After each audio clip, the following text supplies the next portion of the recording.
think you're quite an obsessive person? Massively obsessive. So yeah, so I've always been a really big high achiever, and I've always felt that I couldn't do anything. So that's been the big thing in my life, and so I'm constantly trying to be better at every part of my life. And so what that does is it's created this slightly obsessive side of my personality where I never really feel like I've nailed it, never really feel like I've done it properly, which is a great thing because it keeps me going and it gives me drive. Well, they say though, don't they, that you shouldn't strive for perfection, only excellence, because the strive for perfection drives you crazy. I don't do know you whether feel I you can do that? I don't know whether I can do it. I still want that perfection. But I think that, you know, I've talked very... Is that personally as well as professionally? I mean, do you do things... Every part of my life. Just every part of your life. I feel like I'm in therapy. This is amazing.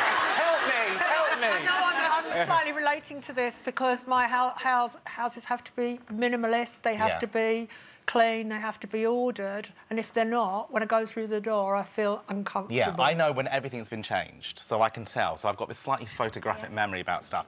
But I think that where it comes from is when I was growing up, and I've spoken about it on this show, actually, about being bullied and being fat and not feeling like I fitted in. The idea of control as a 43-year-old almost, for me, is so important because I never want to meet those bullies again. I never want to feel that bad about myself again. And do you know what this business is like? We get it every single day. You open the paper and someone's bullying someone. And so for me, as long as I've got that control in my life, so whether that's the painting, whether that's the opera, whether that's this fashion, as long as I've got that control, I feel as if I'm doing the best job possible. So therefore, no one can attack me. And what's so interesting, Dot, is, you know, we all feel like we know you and love you so much because you bring so much love to other people. I mean, I cried the first time I met this man. I genuinely did, because he had introduced me... I didn't punch her. No, it was because he'd introduced me to Spanx. It basically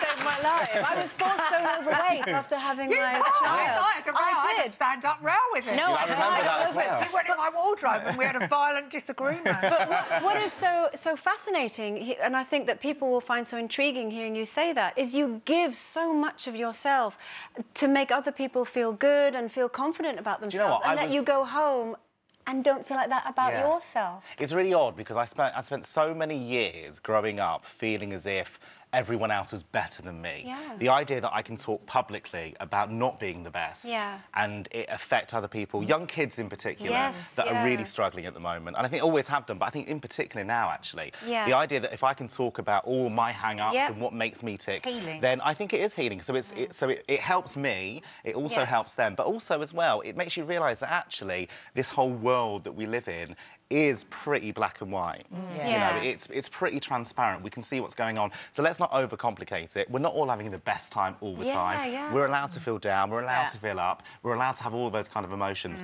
And actually, so doing all these types of projects, including the opera CD, for me, helps me. Because it's almost like giving, giving, giving. And also, you know, you're basing your expectations and your life on other people's heavily filtered sort of Instagrammy life, and life isn't really like that. Listen, will you stay into part 4? Absolutely. We've run out of time just now.